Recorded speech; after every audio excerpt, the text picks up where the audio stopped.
Hello there, and welcome to Sleepy Traveler.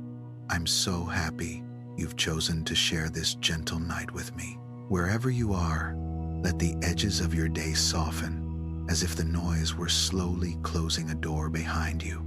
Tonight, we're going to linger with a quiet question that lives at the edge of physics and imagination. What really hides inside the structure of space itself? We move through rooms, along roads, under skies, and it all feels simple and familiar.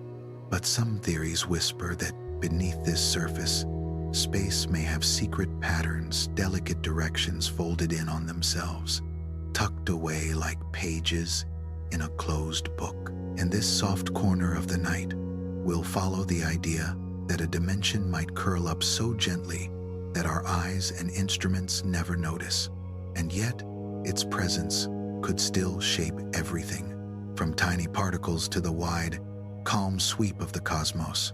If these slow journeys into the hidden layers of reality bring you a bit of comfort or drowsy wonder, a soft like and a quiet subscribe help other sleepy minds find their way here, too. When you're ready, we'll drift together into the subtle question of what happens when a dimension curls in on itself. Have you ever let your mind wander and quietly asked whether there might be more directions to reality than the ones you can point to? We are used to thinking of space as something simple. You can go left or right, forward or backward, up or down.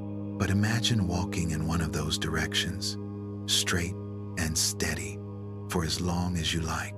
You keep going, never turning around, and then, after a long while, you find yourself back where you started, not because you changed course, but because the path itself has gently wrapped around and closed into a loop. Space, instead of stretching forever, has quietly curved into a circle beneath your feet. Now, soften that picture even more. Take that circular direction and shrink it smaller and smaller until it is tiny compared with anything you could ever touch or see. Smaller than an atom, smaller than the smallest particle you have ever heard of. So small that no instrument could hope to follow it. From your everyday point of view, space would look perfectly flat and open, stretching in the familiar three directions. Yet, hidden inside every point could be a tiny circular pathway curled in on itself. Always there, always real, just too small to notice. These are what physicists call compact dimensions, directions in space that are not gone, just folded up so tightly that they slip beneath our direct awareness. You cannot walk along them, you cannot point toward them, but they can still whisper into the behavior of the smallest things, changing how particles move and how quantum fields vibrate. In some of the boldest ideas in modern physics, these hidden directions are not a decorative extra, but a requirement. Theories like string theory only make mathematical sense if space has more directions than the three we know, and those extra directions are imagined as little curled-up shapes attached to every point in the larger universe. In that picture, the basic properties of everything, the mass of an electron, the strength of a force, the way particles can transform into one another, are tied to the geometry of these tiny, curled spaces. The universe we observe becomes like music played on a hidden instrument. The notes we hear are set by the way the extra dimensions are folded and wound. It sounds abstract, but at its heart, it is a simple idea. Shape influences vibration, and vibration is what particles really are in these theories. To feel why physicists talk this way, it helps to slow down and ask a very basic question. What do we even mean by a dimension? In the language of physics, a dimension is not mysterious at all. It is simply the number of separate pieces of information you need to say exactly where something is. If you live on a thin, straight line, you only need one number to describe a position, because everything lies somewhere along that line. A single coordinate is enough. That is what we call one dimension. If you step onto a flat sheet of paper, suddenly one number is not enough. You need to say how far along one direction you are, and also how far along the other. Two coordinates, often called X and Y, now locate a point. This is what we mean by two dimensions, a plane where every place can be labeled by a pair of numbers. Add one more independent direction up and down, and you are in the kind of space your body quietly knows. A room, a cube, a patch of air around you can be described by three coordinates, usually called X, Y, and Z. These three numbers are enough to pinpoint any location in the familiar space you move through, because you can, at least in principle, travel arbitrarily far in each of these three directions. Walk as far as you like, east or west. Climb higher and higher. Sink lower and lower. We think of them as large dimensions. They are open and extended, even if our actual world is filled with walls and floors and horizons that limit our personal journeys. The underlying idea is that space itself does not stop. The coordinates can grow without bound.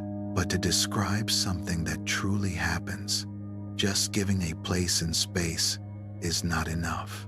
An event is not only where, it is also when. If you want to meet a friend, it is not enough to say the name of the cafe.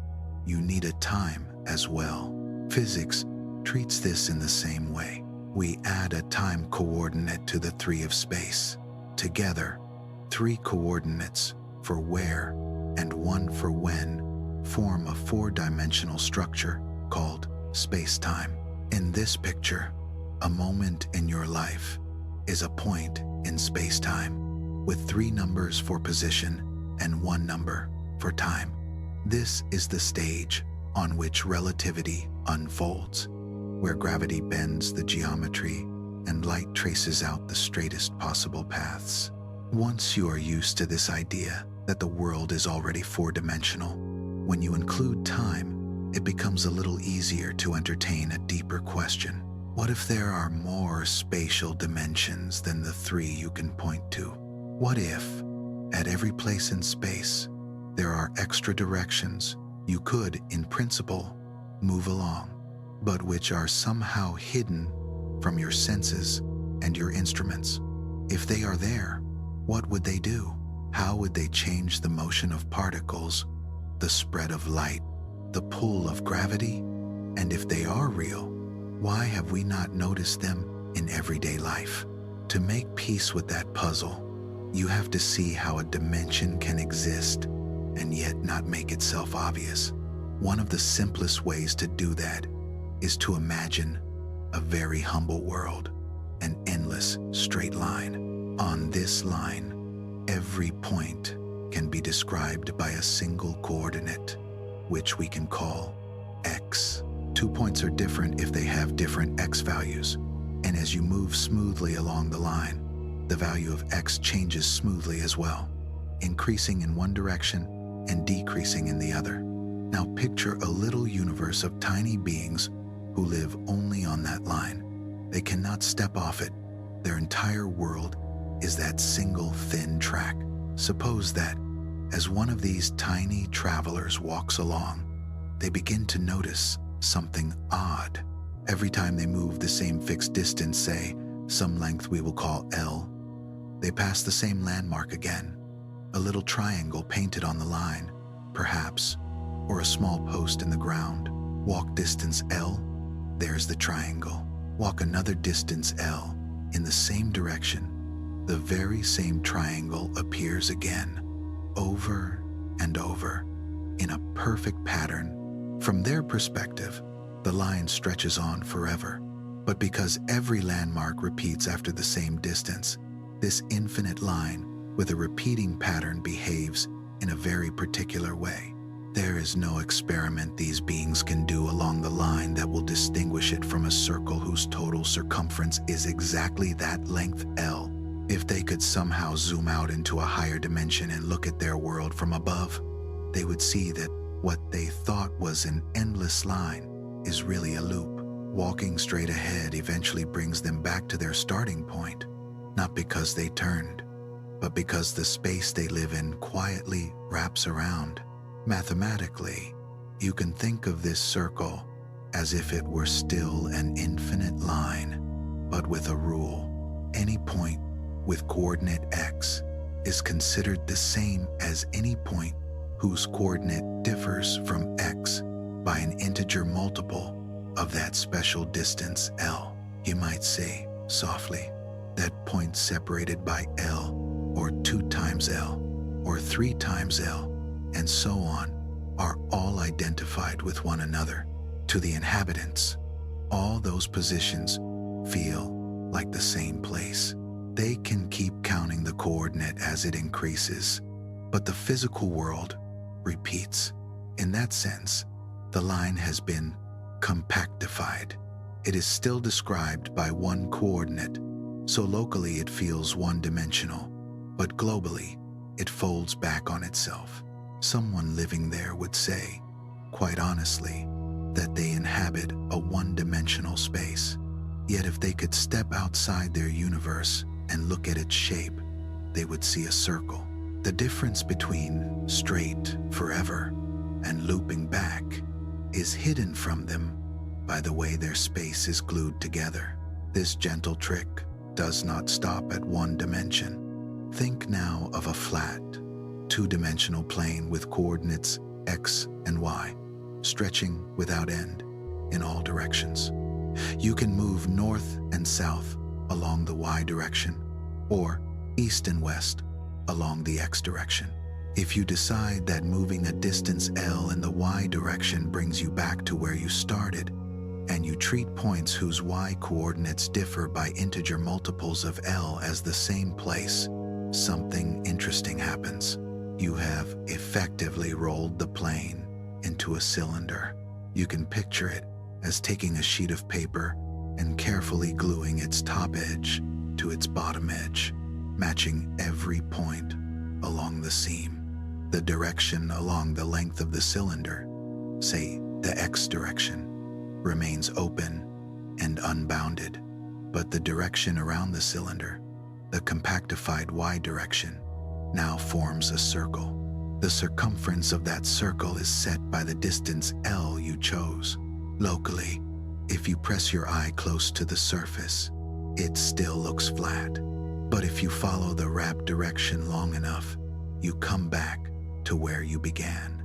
If you decide to perform the same identification for the x direction as well as the y direction, declaring that moving a distance L and x also returns you to the same place, you get a new shape, a torus, the surface of a donut. On this surface, you can move in 2 independent looping directions. You can walk around the hole, or you can circle around the body of the donut. In each case, if you travel a distance equal to the circumference in that direction, you find yourself exactly where you started. There are no edges, no boundaries, only a smooth surface that wraps around itself in both directions. For the tiny inhabitants of this donut world, life feels entirely two-dimensional. They can move left and right, forward and backward, and their local neighborhood looks like a flat patch of plain. The fact that their space closes on itself in both directions is a global property they might only infer from repeated patterns. The same mountain appearing again after a long walk, the same star rising in the same place after a long journey. Their dimensions are compact, but still perfectly real. The important thing to notice is that there is nothing especially magical about 1 or 2 dimensions. The same idea can be carried into higher dimensional spaces. You can take any number of directions and decide that traveling a certain fixed distance along that direction brings you back to where you started. Each such direction becomes a compact dimension, a sort of circular path folded into the fabric of space. The overall space can be complicated, with many loops and folds, but locally, in a small enough region, it can still feel flat and ordinary. Now imagine that some of those compact directions are not large loops you could walk around, but tiny circles tucked away at every point in the familiar three-dimensional world.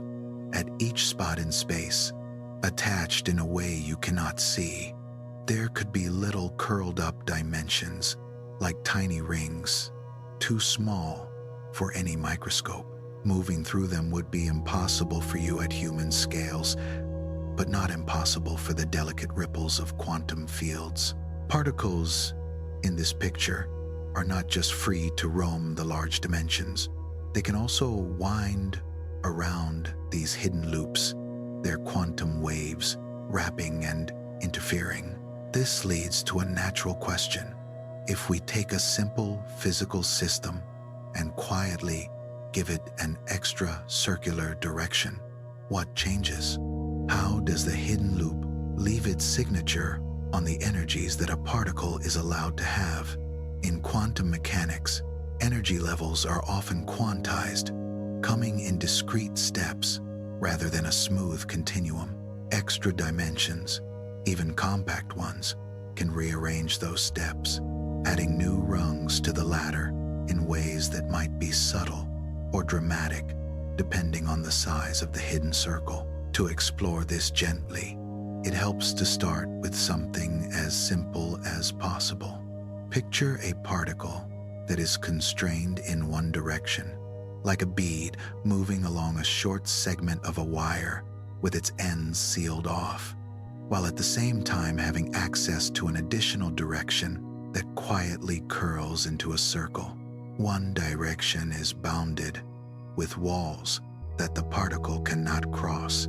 The other direction is compact, looping back on itself so that going far enough simply returns you to where you began. Together, they form a small quantum playground with both a confined path and a hidden loop.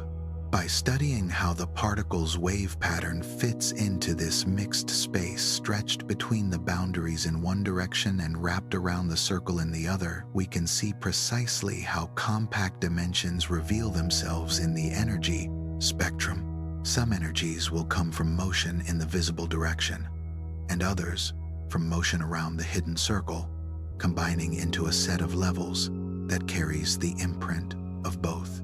This simple construction, a quantum system with one bounded direction and one compact direction, will let us see exactly how compact dimensions change the energy spectrum of a particle and how they may remain hidden.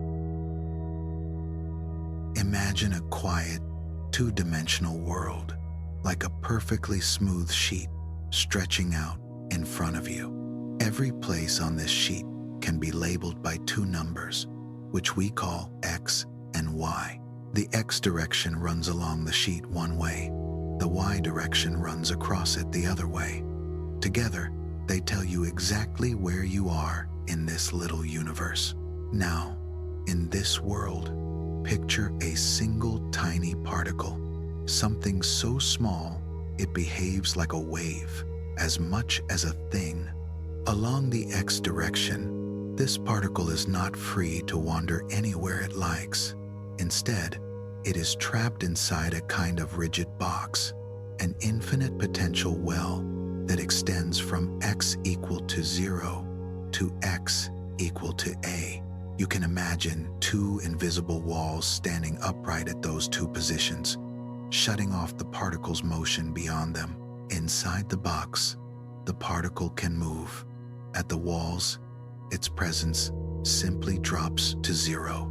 This is the classic setup that appears in every gentle first encounter with quantum mechanics. But in the Y direction, we do something a little more magical. Instead of leaving y as a straight line that runs off forever, we bend it around and join its ends together, turning it into a perfect circle.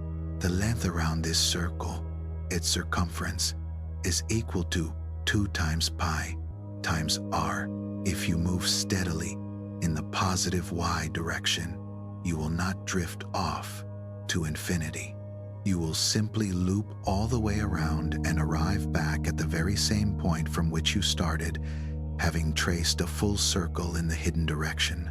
In quantum mechanics, everything we can possibly know about this particle is wrapped up in a single object called its wave function, often written as psi. This wave function is not a solid track, but a kind of soft map of probabilities. It tells you how likely you are to find the particle near each point in space. Because our particle lives in both the x direction and the y direction, its wave function depends on both. We can write it as psi of x and y, a function that gently fills the box and the circular direction at the same time. To make sense of this wave, we need to tell it how to behave at the edges of its world. These are called boundary conditions. Along the x direction, the rules are strict. At the walls of the box, the wave function must be exactly 0.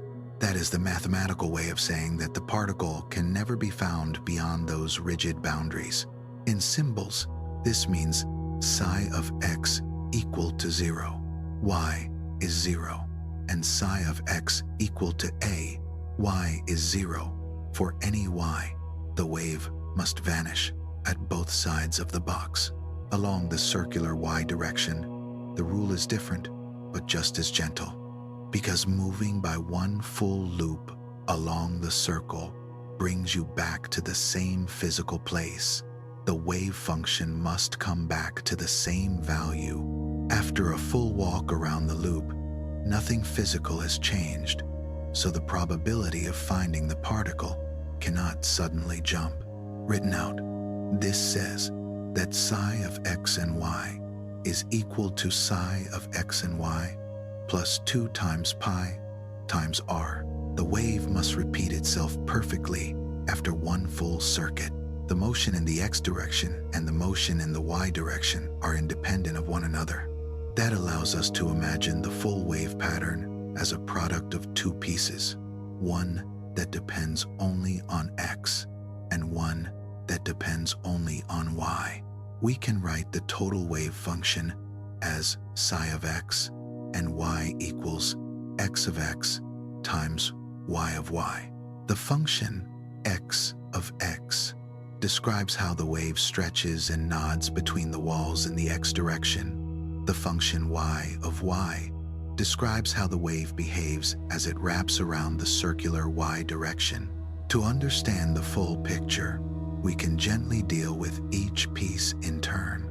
Let us begin with the x direction, where the particle sits inside its quantum box.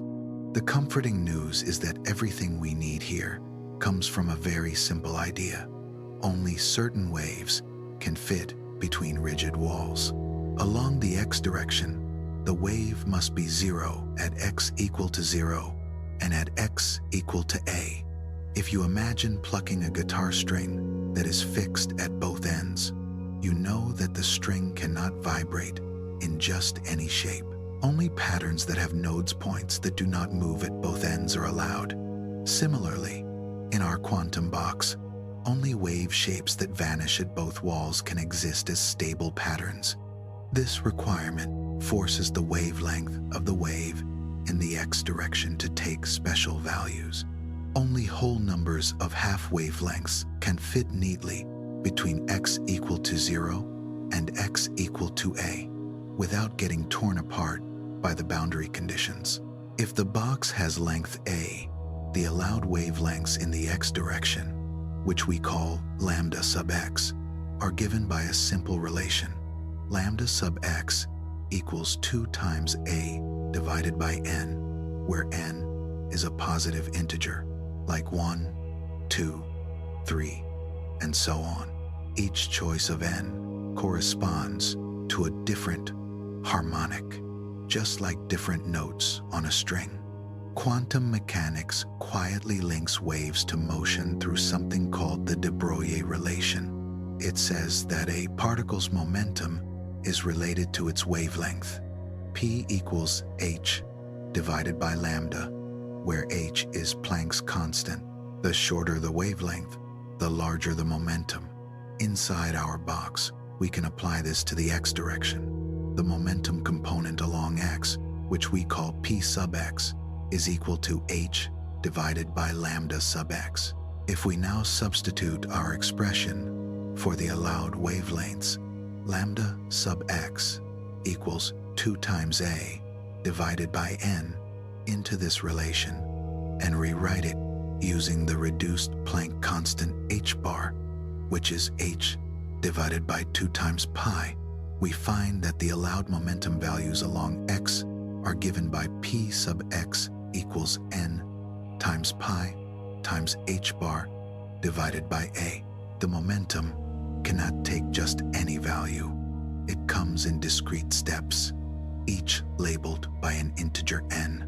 Once we know the momentum, we can find the contribution of the x direction to the particle's energy. For a particle that is free to move inside the box, its energy is purely kinetic, like the energy of a moving bead. The kinetic energy in the x direction is given by E sub x equals p sub x squared divided by 2 times m, where m is the particle's mass. If we place our expression for p sub x into this formula and simplify, we obtain a set of allowed energy values for motion in the x direction. Each integer, n, leads to a different energy. The result is that the energy levels inside the box are quantized. They form a ladder of discrete steps, not a smooth ramp. The shapes of the wave function x of x that go with these energies are standing waves that fit snugly between the walls. Because the wave must vanish at x equal to 0 and x equal to a, the allowed patterns are sine waves that start and end at 0. Mathematically, we can write them as x of x equals a times sine of n times pi times x divided by a, where a is a constant that sets the overall size of the wave, and n is again an integer. Each value of n gives you a different oscillation pattern in the x direction and a corresponding quantized energy. All of this, the wavelengths, the momenta, the energies, and the shapes flows from that simple boundary condition. The wave must vanish at both ends of the interval. Now we turn our attention softly to the hidden Kime direction. In this direction, we have made an identification. The point with coordinate y is physically the same as the point with coordinate y, plus 2 times pi times r. That is another way of saying that the y direction is really a circle whose circumference is 2 times pi times r. Moving all the way around that circle brings you home again. Because of this circular nature, any wave that lives along the y direction must join up with itself perfectly after one full loop. As you go once around the circle, the wave cannot suddenly jump or fail to match at the seam. It must align smoothly with its own starting point. In other words, we need an integer number of full wavelengths to fit exactly around the loop, so that the wavelengths end to end in a seamless ring.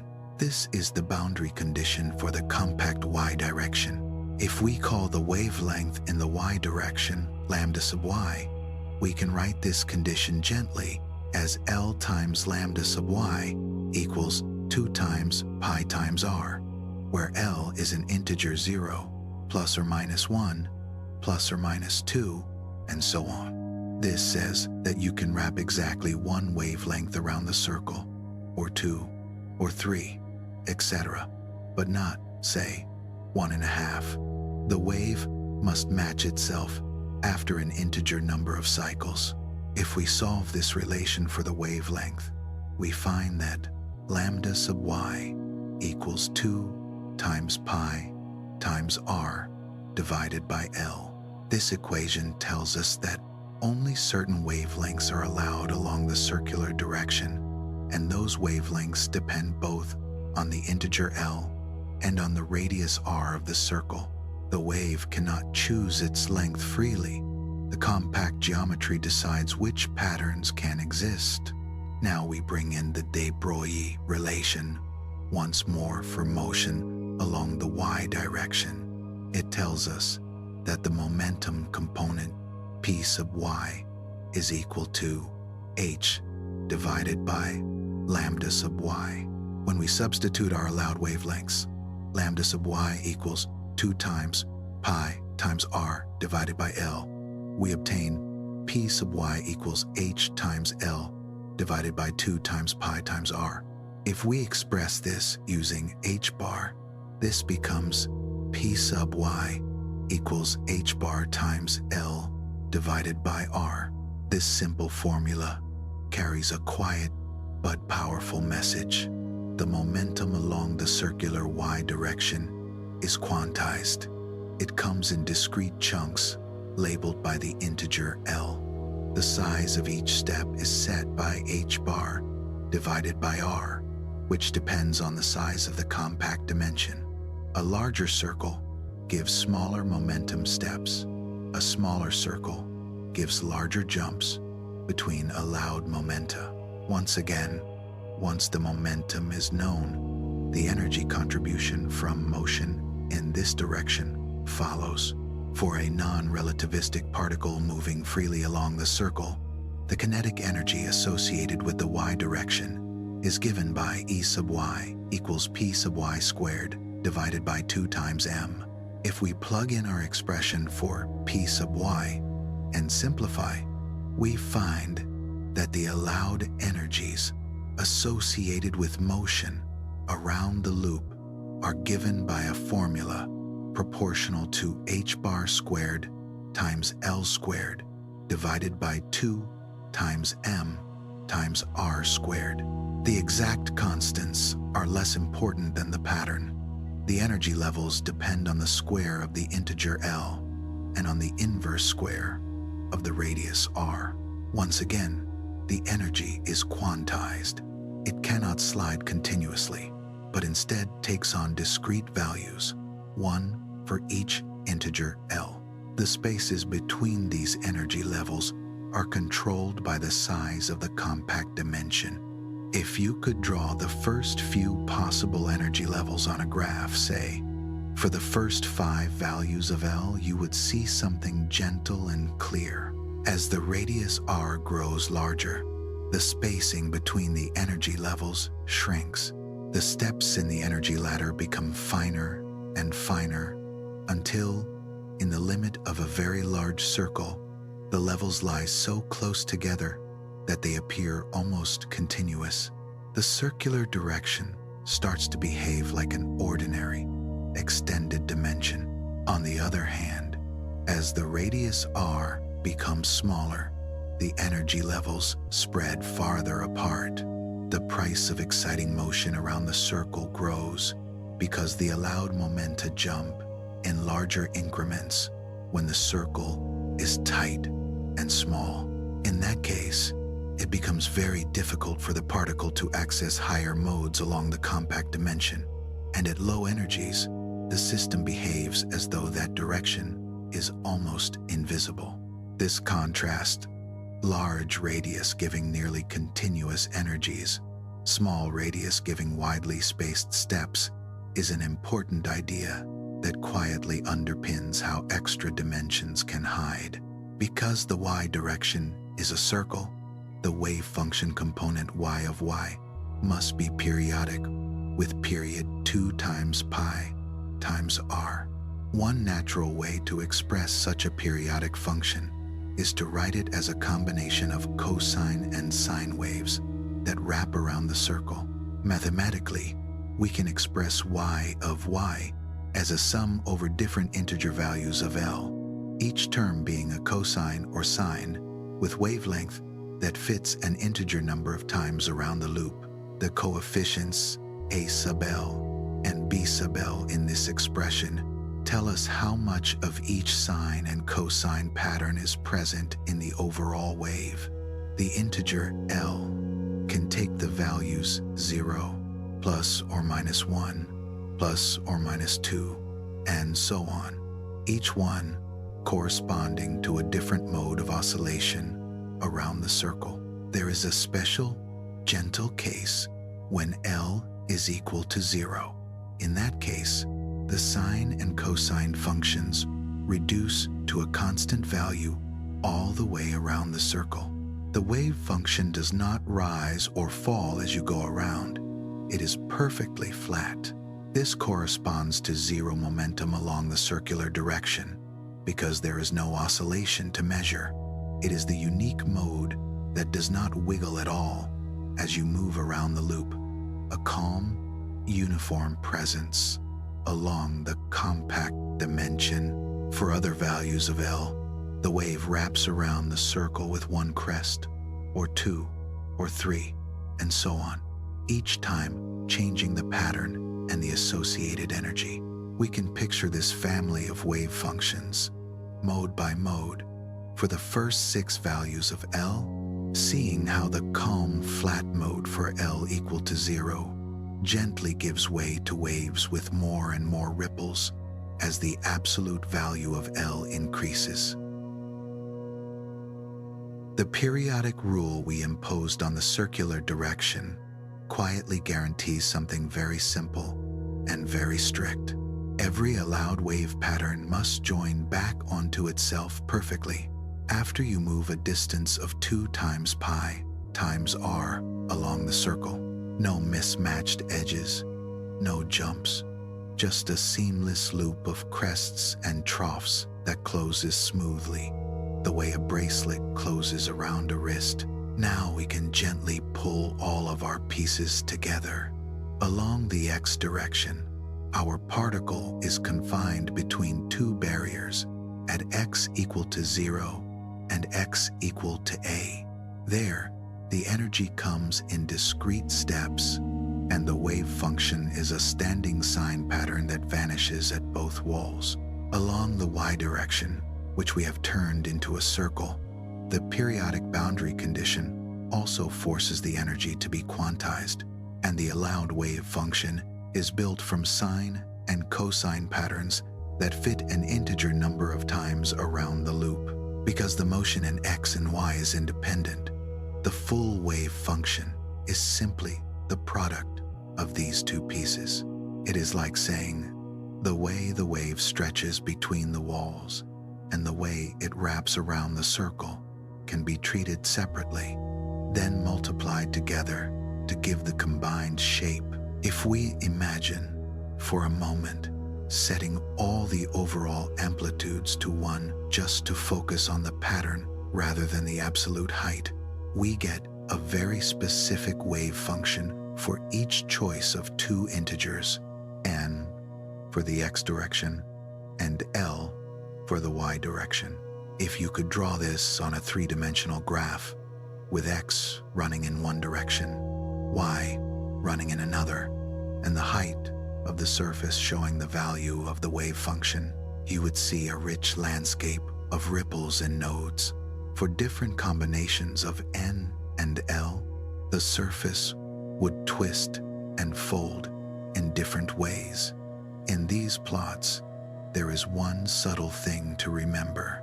The 2 ends of the y-axis are actually the same place, because y is a circle. To make that clearer, you can imagine taking the flat graph and gently curving it until the y-axis loops around and joins itself, turning your picture into a kind of cylindrical or donut-shaped surface. The wave patterns then live on this wrapped world, making the presence of the compact dimension explicit. Changing n changes how many nodes you see between the walls in x. Changing L changes how many ripples run around the circular direction y. The patterns can look almost psychedelic, full of waves that weave over and under each other. But for our purposes, the detailed shapes are less important than the energies they represent. Each pattern is tied to a particular energy level, and it is the structure of these levels, the spectrum, that tells us how the hidden dimension reveals or hides itself. The total energy of the particle in this simple world has two contributions. One, from motion in x, which we already called E sub x, and one from motion around the circle in y, which we called E sub y. The kind thing about this setup is that the total energy is simply the sum of these two parts. Physicists often write this as E, with subscripts n and l equals E sub x plus E sub y, to remind themselves that each pair of integers n and l labels a particular combination of motions, and therefore a specific energy level. When we substitute in the expressions we found earlier for the quantized energies in the x direction and the y direction and tidy them up, we get a single formula for the total energy in terms of n, l, and the size of the radius r.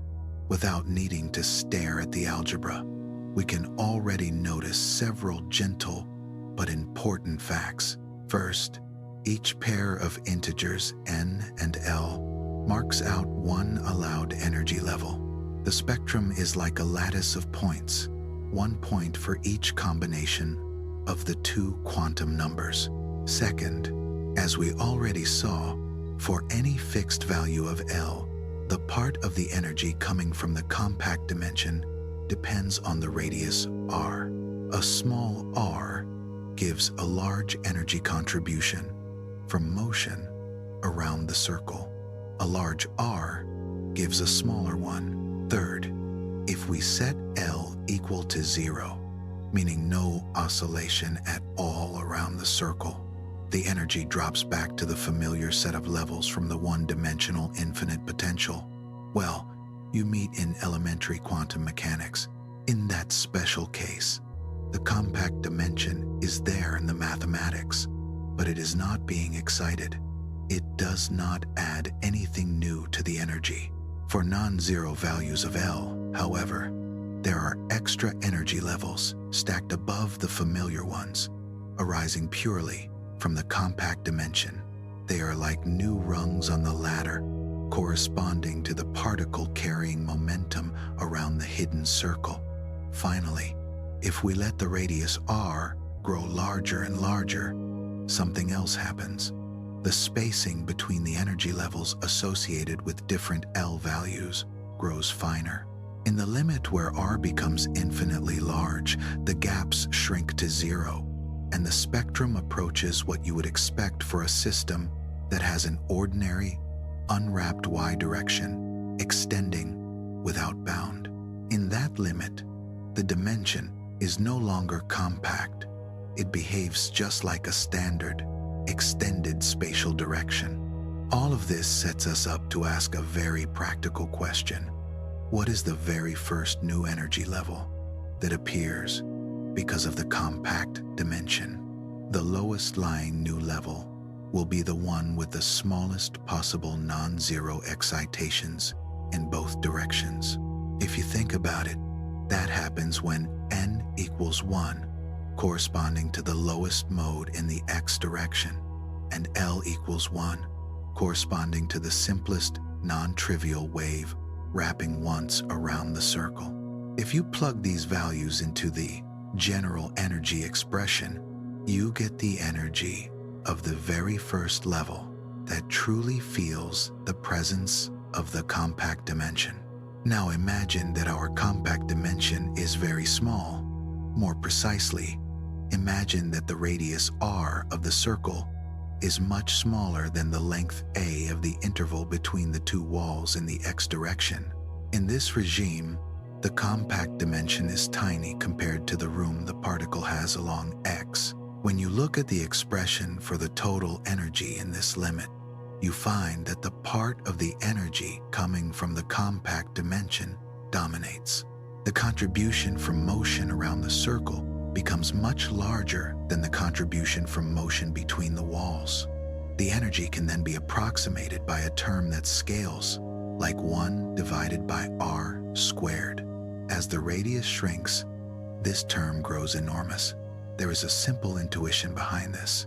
If the circle is extremely small, the only way a wave can fit around it while still matching up with itself is for its wavelength in that direction to be extremely short. A very short wavelength means a very large momentum along the circle because of the de Broglie relation, linking wavelength and momentum, and a very large momentum inevitably means a very high kinetic energy. That is why even the very first new level, the one with L equal to 1, sits at a huge energy when the radius r is tiny. The system would need an enormous amount of energy to excite motion around the compact dimension. In everyday conditions, that simply does not happen. The compact dimension is effectively frozen out.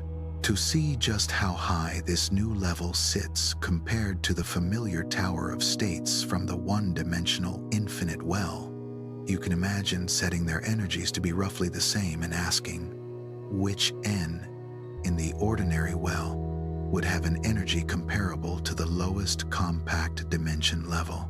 When you carry out that comparison, you find a simple relation. The required value of n is approximately equal to a divided by pi times r. In gentle words, if the radius r of the compact circle is much smaller than the length a of the box, then this n is enormous. You would have to climb very high up the usual one-dimensional ladder before reaching an energy that matches the first level involving the compact dimension. You can picture this with 2 sets of energy levels placed on the same vertical axis. One set, the white steps, represents the energies of the classic infinite square well, rising steadily as n increases. The other, the blue line, represents the energy of the lowest new level coming from the compact dimension for different choices of the radius r.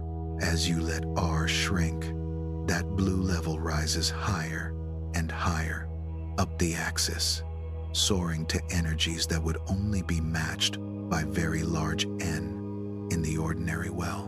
In that view, the compact dimension's first step is perched so high that it is invisible to anyone exploring only the lower levels of the traditional spectrum.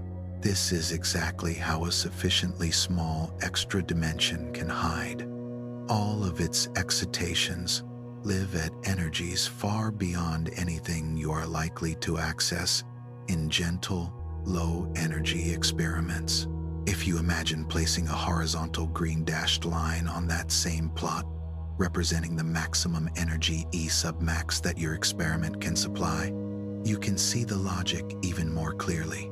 If the compact dimension is small enough, then the blue line that marks its first excited level sits well above the green line. No matter what you do within your energy budget, you never reach the compact dimension states. Your data will show only the familiar one-dimensional behavior, with no hint of the extra direction. In soft words, for a compact extra dimension to remain hidden, the energy of its lowest excited state must be higher than the maximum energy that our experiments can achieve. That condition translates directly into a requirement that the radius r must be very small, the dimension tightly curled. In our simple quantum model, the reasoning already points toward the same gentle conclusion that appears in more sophisticated theories. If extra spatial dimensions do exist, but have not revealed themselves in any of our low-energy experiments, then their radii must be extremely tiny compared to the length scales we can probe. So why spend so much time thinking about hidden dimensions at all, especially when none have yet stepped into the light of direct detection? One answer is that it is simply a beautiful puzzle for the mind, a way to stretch our intuition and let it wander through strange but precise possibilities. That alone can be enough. But there is also a deeper, more compelling reason. One of our best developed candidates for a quantum theory of gravity, a theory that tries to marry the rules of the very small with the curvature of space-time, is a framework that not only allows extra dimensions, but gently demands them. That framework is called string theory. String theory begins with a simple yet radical idea. Instead of treating the fundamental building blocks of nature as point-like particles with no size, it imagines them as tiny, vibrating strings. Each string is unimaginably small, but it can vibrate in many different ways, just as a violin string can sing many different notes. In this picture, different patterns of vibration correspond to different properties: mass, electric charge, intrinsic spin. What we normally think of as distinct particles are, in this view, different musical notes played on the same underlying instrument. One of the early and thrilling discoveries in this theory was that among all the possible vibrational patterns of a string, there appears one that behaves exactly like a spin, two particle carrying gravitational influence, a quantum called the graviton, the messenger of the gravitational field. Even more striking, when you look at the theory from far away, smoothing out the tiny strings into a continuous fabric, the equations that emerge are precisely those of Einstein's general relativity. Gravity does not have to be added in by hand.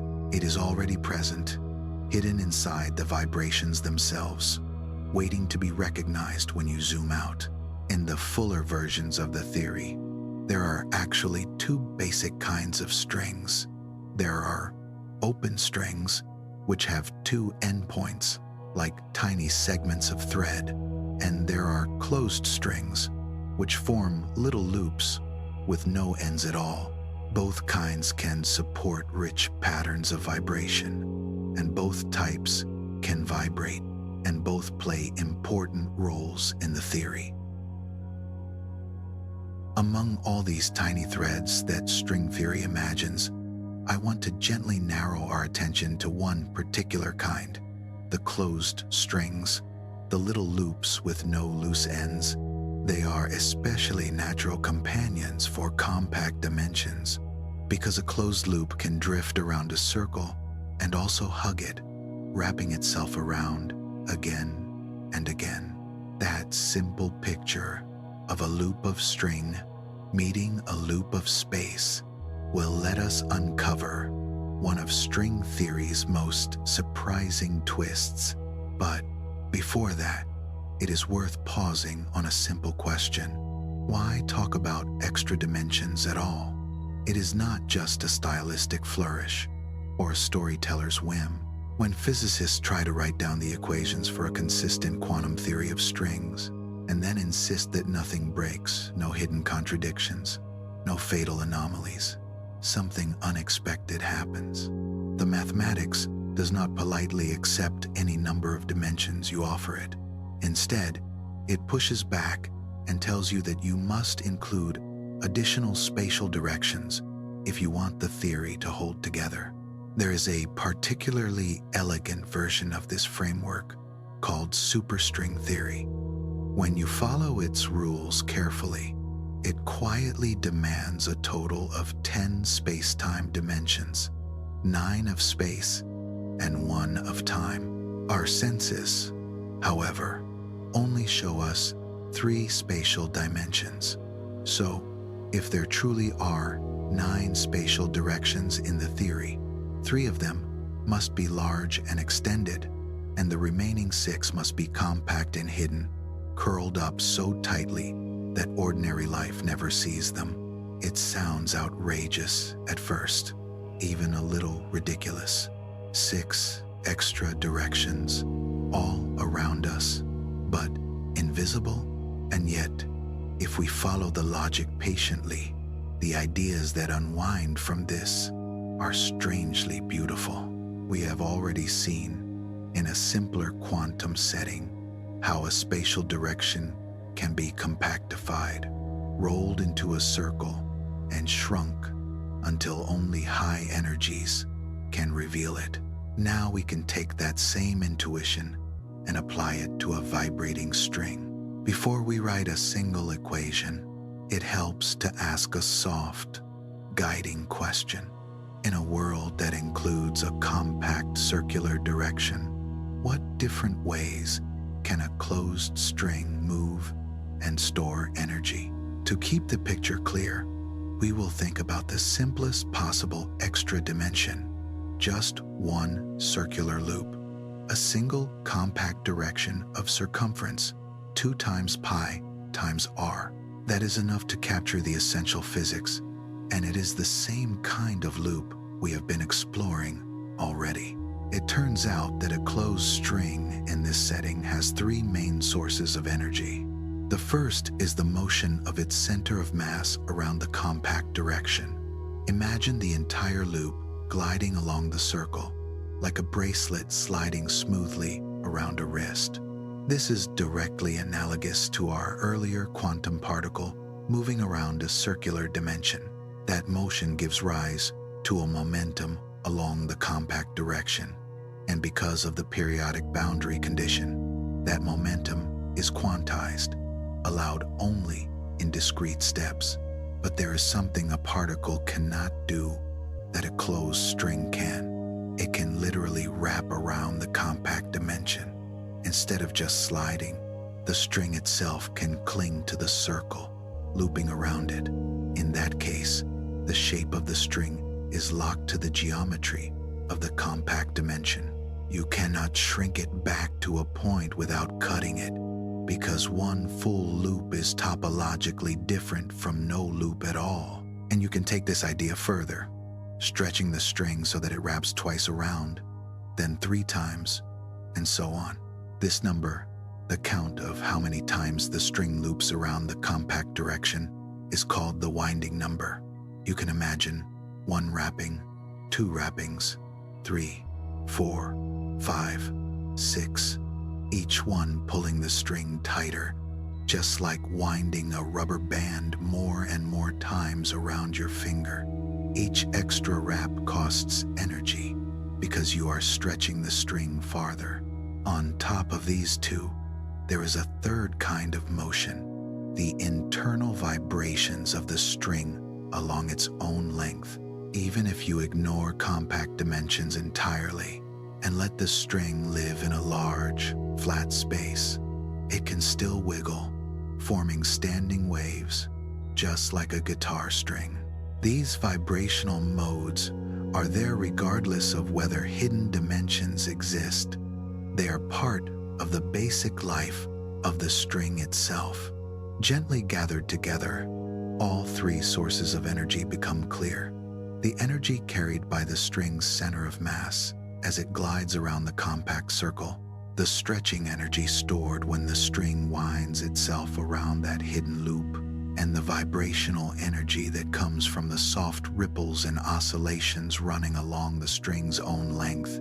To keep our focus clear, we will start with the simplest of these, the center of mass motion around the compact circle, the analog of our earlier particle. Previously, when we studied a quantum particle on a loop, we saw that its wave function had to match itself after 1 full rotation. If y is the coordinate along the compact dimension, the condition was that the wave function psi of y plus 2 times pi times r equals psi of y. That simple requirement that the wave comes back to the same value after circling once forced the momentum around the circle to be quantized. The allowed momenta were labeled by an integer L equal to 0, plus or minus 1, plus or minus 2, and so on. Exactly the same logic applies to the center of mass motion of a closed string. Even though the string is an extended object, its overall position as a whole, its center of mass, is still a point that can slide around the circle. The wave function describing where its center of mass is must satisfy the same periodic condition. After moving by a distance of 2 times pi times r, nothing physical has changed, so the wave function must line up with itself. Because the center of mass coordinate lives on the same circle, all the reasoning we used before carries over unchanged. As a result, the allowed values of the center of mass momentum along the compact direction are quantized in exactly the same way as for the particle. In string theory, it is common to use the letter n for the integer label instead of L, so we write the momentum as P sub n equals n times h bar divided by r, with n equal to 0, plus or minus 1, plus or minus 2, and so on. In words, the momentum comes in steps of h bar divided by r, and each step is labeled by an integer n. Just as before, when the compact dimension becomes smaller, that is, when the radius r shrinks, the spacing between allowed momenta becomes large. The steps up and down the momentum ladder are big. When the compact dimension becomes large, the opposite happens. The steps shrink, and the allowed momenta lie very close together, almost forming a continuous range. A big circle makes the momentum spectrum almost smooth. A tiny circle makes it very coarse. Once the momenta are known, a natural question rises. What is the energy associated with this motion? For a slow, non-relativistic particle, we would use the familiar formula: energy equals momentum squared divided by 2 times mass. But a fundamental string is not a little bead. It is a relativistic object, living naturally in the realm where the speed of light, c, cannot be ignored. In that setting, a more appropriate energy scale for a massless mode is set by the product of the magnitude of the momentum and the speed of light.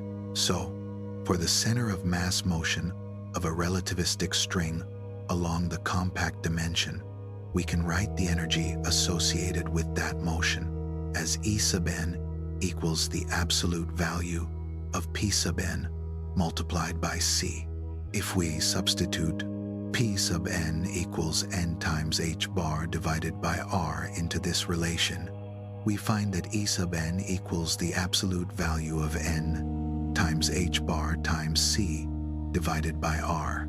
This expression tells us how the energy is quantized because of the quantized momentum. Each integer n gives rise to a different step in energy, and the size of those steps is controlled by the radius r.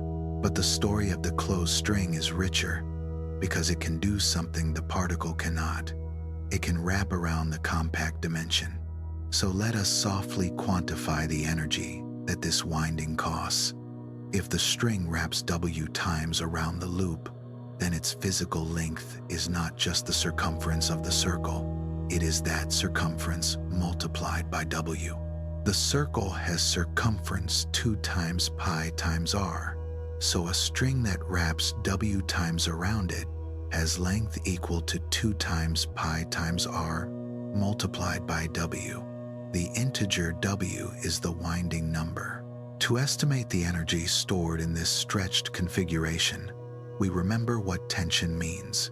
Tension is energy per unit length. If you have a string segment of length L under a constant tension T, the total energy stored in that stretch segment is simply T multiplied by L. The longer you stretch under the same tension, the more energy you store. In string theory, there is a natural length scale called the string length, often denoted by L with a subscript s. It roughly characterizes the typical size associated with the string. Using this length scale and the fundamental constants of quantum mechanics and relativity, we can use dimensional analysis to build an expression for the string tension. We know that tension should have units of energy per unit length.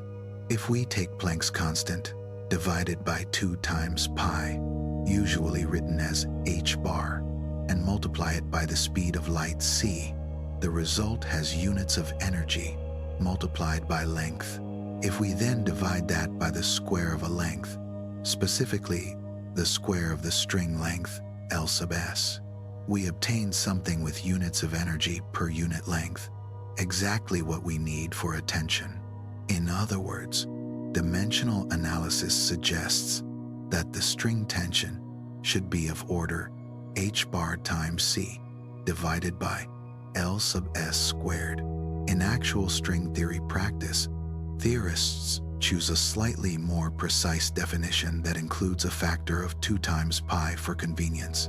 They define the string tension as h bar times c divided by 2 times pi times L sub s squared. That extra factor simply keeps other formulas neat and symmetric later on. Now, we can combine these pieces. A wound string with winding number W has length equal to 2 times pi times r multiplied by W. The energy stored in that string due to its tension is equal to the tension multiplied by the length. So, we take the tension, which is h bar times c divided by 2 times pi times L sub s squared, and multiply it by the length 2 times pi times r times w. The factors of 2 times pi cancel neatly, and we are left with an expression for the winding energy. It is proportional to h bar times c multiplied by w times r divided by L sub s squared. The exact constants are less important here than the pattern. This is the winding contribution to the string's energy, and it is quantized because the winding number W can only be an integer, 0, 1, 2, 3, and so on. If W is 0, the string does not wrap the compact dimension at all, and the winding energy vanishes. For any non-zero W, the string carries an extra energy that depends both on how many times it wraps and on the size of the compact dimension. If you were to plot this winding energy as a function of the radius r for a fixed winding number W, you would see a simple, straight line. For that fixed W, the energy grows linearly as r increases. This makes intuitive sense. The more you enlarge the compact circle, the farther the string must stretch to loop around it a given number of times. And because tension measures energy per unit length, the total energy rises in direct proportion to the circumference of the compact dimension. Up to this point, we have quietly uncovered 2 distinct quantized sources of energy. One comes from the way the string's center of mass can race around the compact circular dimension. The other comes from the way the string can wind itself around that same circle, looping once, twice, or many times. Both types of quantization arise naturally. The first is born from the simple requirement that the center of mass wave function must meet itself perfectly after one full trip around the circle. The second comes from the fact that a closed string cannot wrap by half a turn or a third of a turn and still stay closed. Its winding number must be an integer. There is, however, another well of energy we have only brushed against, the energy of the string's own internal vibrations. Even if you fix the overall momentum of the string around the circle and fix exactly how many times it wraps that circle, the string is still free to wiggle along its length. It can carry ripples and standing waves, bending and flexing in patterns that change its internal shape without shifting its center of mass. These extra vibrations cost energy too, but they are different in character. They depend on how the string oscillates in the broader space-time, not on the size of the compact dimension itself. We gather all of these contributions into what string theorists call the oscillator energy. For a closed string, the rest mass of any particular state is not set by a single ingredient.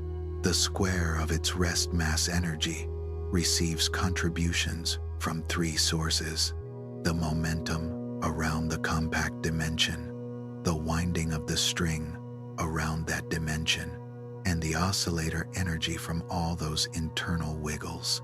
Symbolically, you can imagine a formula for the rest mass energy squared, in which one term is associated with the quantized momentum, another with the winding, and a third with the oscillator piece.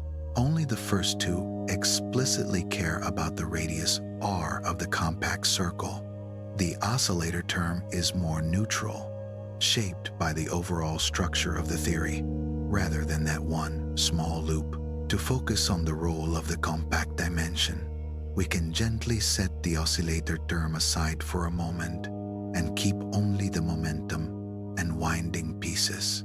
If we substitute the expressions we found earlier for the energy associated with quantized momentum and for the energy stored in the stretched wound string into the mass formula and tidy everything, we get a compact expression for the mass squared of a string state, labeled by a momentum quantum number n and a winding number w. Without writing it out in full, we can say what this expression looks like. One term scales like n squared divided by r squared. This is the momentum contribution. As the radius gets larger, the spacing between allowed momenta gets smaller, and this term shrinks like 1 over r squared. The other term scales like w squared multiplied by r squared.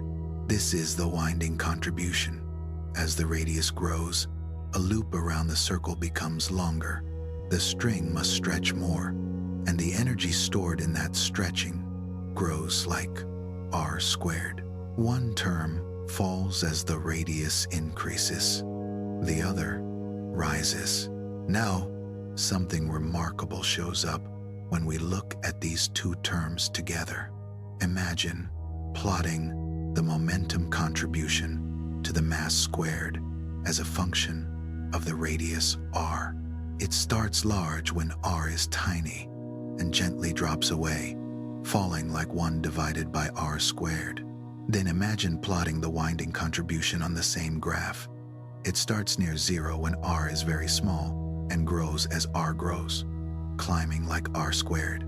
If you consider their sum, the total contribution from compact motion and winding, you find that for some pairs of radii, one small and one large, the sum takes exactly the same value.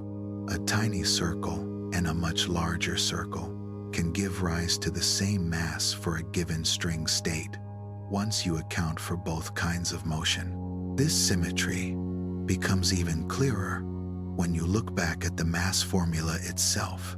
Remember, the first term comes from momentum around the compact dimension, the second from winding around it.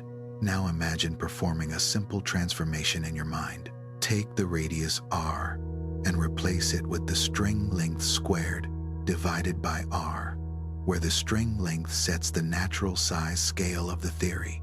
At the same time, swap the roles of n and w. Every state that had momentum quantum number n and winding number w is relabeled as having momentum quantum number w and winding number n. If you apply this transformation carefully to the mass formula and simplify, letting the algebra settle like dust, you find something quietly astonishing. The form of the mass squared expression does not change. The two terms simply exchange places. What was once the momentum term becomes the winding term, and vice versa. But their sum, and therefore the overall mass spectrum, remains exactly the same.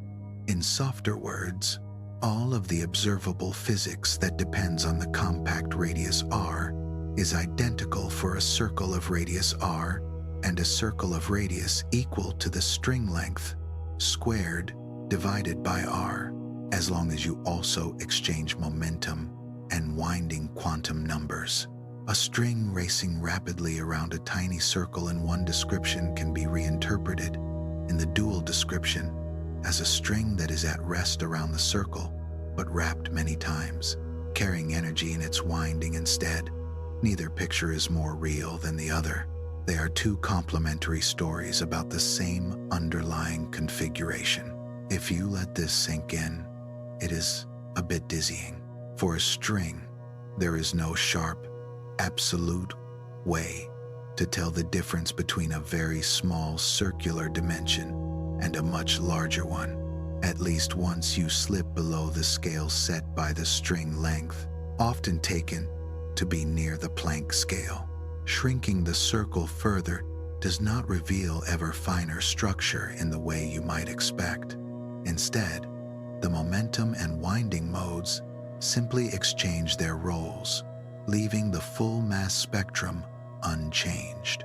At that point, words like small and large begin to lose the straightforward meanings they have in our everyday intuition.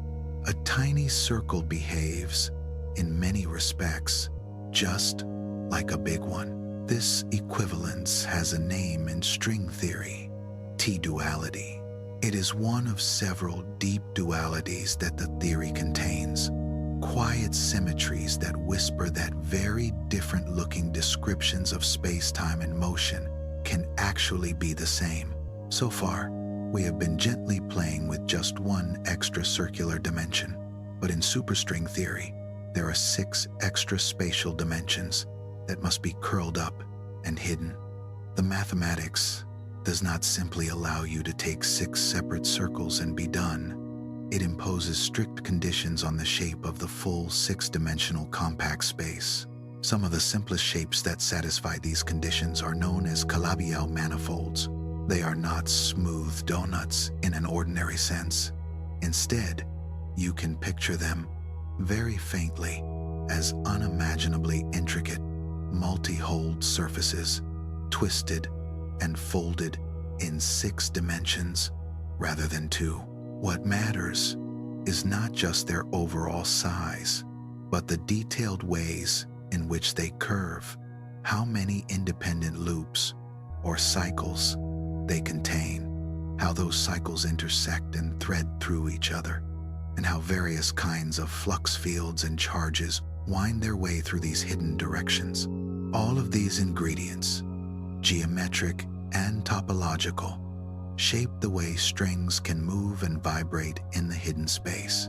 A string does not only vibrate in the 3 extended spatial dimensions you are familiar with, it also vibrates within and around this tiny 6-dimensional structure. Different patterns of vibration and different ways of wrapping around the internal cycles of the Calabi-Yau appear to us as different particle types and different particle properties.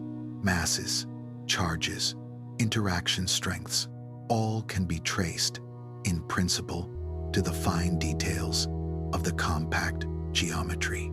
Change the shape, and you change the music the strings can play.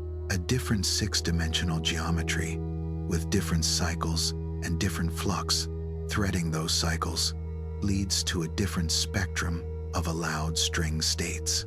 From the outside, at low energies, that means a different collection of particles and forces.